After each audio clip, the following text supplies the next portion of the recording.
Retour sur le plateau, on est avec Laurent Miranville, donc président de l'association Goût et Terroir. On est en train de parler du salon de l'art culinaire qui commence ce soir. Et pour l'instant, ils en sont au stade très important. Ils ont déjà désossé un cochon et un bœuf. Tout à fait. Donc demain, on n'aura plus qu'à le cuisiner demain et à faire déguster au public. Une question, le concours de rougail et saucisses Oui. qui est prévu ce week-end, c'est ça? C'est bien ça, à partir de demain, et la finale, ça sera le dimanche. Alors, sur quels critères on va se juger? C'est quoi un bon rougail et saucisses réunionnais? Déjà, tout le monde va démarrer avec le même produit, c'est-à-dire la saucisse va être fabriquée par le même charcutier, donc tout le monde va démarrer sur le même pied d'égalité. Nous, les critères qu'on va faire, c'est la façon de cuisiner, l'hygiène, bien sûr, parce que c'est un élément important dans notre métier, l'hygiène et surtout le goût, la façon de faire surtout. Et là, en même temps, il faut quand même rester dans les traditions de chez nous. Alors, dans les traditions, c'est roussir. Ben voilà. Mais justement, donc, on va pas donner beaucoup de tuyaux à chacun, parce que l'année dernière, on a déjà fait un concours. Donc on a vu 10 candidats avec 10 recettes différentes. Donc demain on verra pour voir.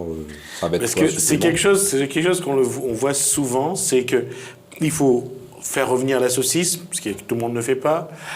Après, il faut nettoyer, bien nettoyer la marmite pour roussir les épices. Et ça, aujourd'hui, est-ce que c'est un critère qui est en jeu? Parce que on a vu un carré de poulet une fois sur ce plateau-là. La dame n'a pas enlevé le poulet, a mis ses épices, et j'ai eu droit à des remontrances sur la façon de cuire le carré de poulet. En tant que professionnel, je respecterai sa recette. Mais après, c'est vrai que nos parents, nos grands-parents, ils nous ont pas montré ça comme ça. Comme il dit à la réunion, il roussit. Par exemple, il fait un rougail saucisse. Nous fait bouillir saucisse avant, le temps à préparer les épices. Après, il roussit. Donc, un petit peu frire la saucisse il faut. Pour qu'il reste. Pour amener du goût. Pour amener du goût, donc demain, on verra les candidats, justement. Peut-être qu'en attendant, demain, ils vont se dire bon, il faut faire comme ça, il y a des procédés à respecter, là, donc il faut être carré, il faut être droit.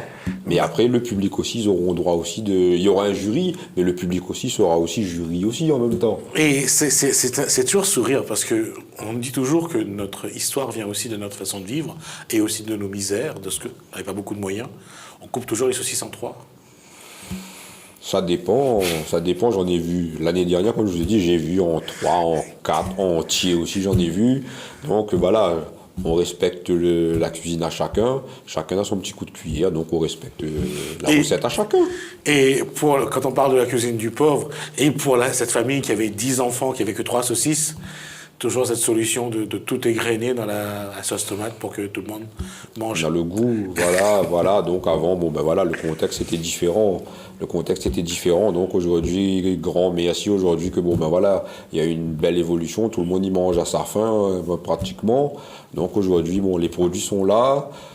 Et il n'y a plus cette histoire. Moi, il y avait des petits morceaux, ça existe encore. La misère existe malheureusement encore. Mais maintenant, tout le monde a ça en tête de faire son rougail saucisse avec 2-3 morceaux de saucisse sur son assiette. Hein, et après, demain, justement, on verra encore bien il coupe. Je ferai attention demain pendant le concours. La question, et si demain quelqu'un arrive avec un rougail saucisse juste pour présenter au jury?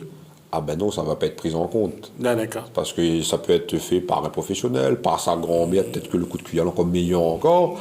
Donc on fournira va se faire sur place. On fournira tous les produits, on mettra un panier à disposition avec même, justement, parce qu'il va falloir présenter l'assiette. Donc on mettra tout à disposition du candidat et à lui de faire son rougail saucisse comme il a envie de le réaliser. Gros piment? Il y aura tout. Fleur d'oignon, gros piment, combava, tomates frais, par contre, on aura tomates frais. Donc, à lui de gérer son carré. On lui fournit tout, ramène juste son coup de cuillère, c'est tout.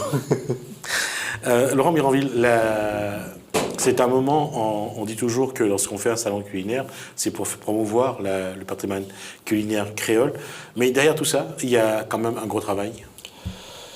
Il y a un gros travail déjà, avec M. Mazot, ça fait quelques mois qu'on est dessus, on va dire, depuis le début de l'année on est dessus. Après l'équipe de l'association Goût et Terroir, ça fait plusieurs mois qu'on est dessus aussi. D'ailleurs je les remercie énormément pour ça, parce que tout le monde a suivi ce projet-là, tout le monde s'est investi. beaucoup de temps, beaucoup de temps d'investissement. Et aujourd'hui, bon, on est à la phase du résultat, on va dire. Donc dimanche soir, on tirera les conclusions. Mais c'est beaucoup de réunions, beaucoup de rencontres, beaucoup de partenaires qui ont joué le jeu. Et avec l'aide de tout le monde s'est réuni, tout le monde a voulu faire ce salon pour faire découvrir au public réunionnais notre savoir, la convivialité aussi surtout. Et là-dessus, on parle de partenaires, mais aussi l'occasion pour ceux qui sont là de proposer des tables pour les fêtes, les producteurs locaux. Il y a eu des vitrines, là, justement, il y a eu des vitrines qui ont été proposées aux professionnels s'ils veulent proposer justement pour la fin de l'année leurs produits qu'ils veulent mettre en avant dans leurs différents commerces. Il y aura des vitrines déjà de mise à disposition pour ça. Et après, nous, en tant qu'association Goût et Terroir, nous aussi, on va proposer peut-être quelques recettes. Ça va être à la créativité de chacun au fur et à mesure. On va proposer quelques recettes pour donner des idées pour la fin de l'année aussi. Parfois, il ne faut pas attendre, il ne faut pas croire qu'il n'y a que du foie gras, etc. et tout qui est festif. Ici, on a suffisamment de produits aussi pour faire un produit festif. Il y a un truc qui va manquer cette année pour mélanger au foie gras ou autre, même au curry, ce sera les litchis. Il y en aura. C'est vrai qu'on nous annonce une saison pas très très facile. Pitoyable, on écrit la presse. On espère que sur chaque table à la fin de l'année, on aura quand même un petit peu litchi. C'est un partage quand même. On va voir ça. En tout cas, Laurent Miranville, merci. On vous retrouve, vous, Didier Mazot et... toute l'équipe qui entoure ce salon. Et ça se passe à Expobat, justement. C'est ouvert de 9h à 18h.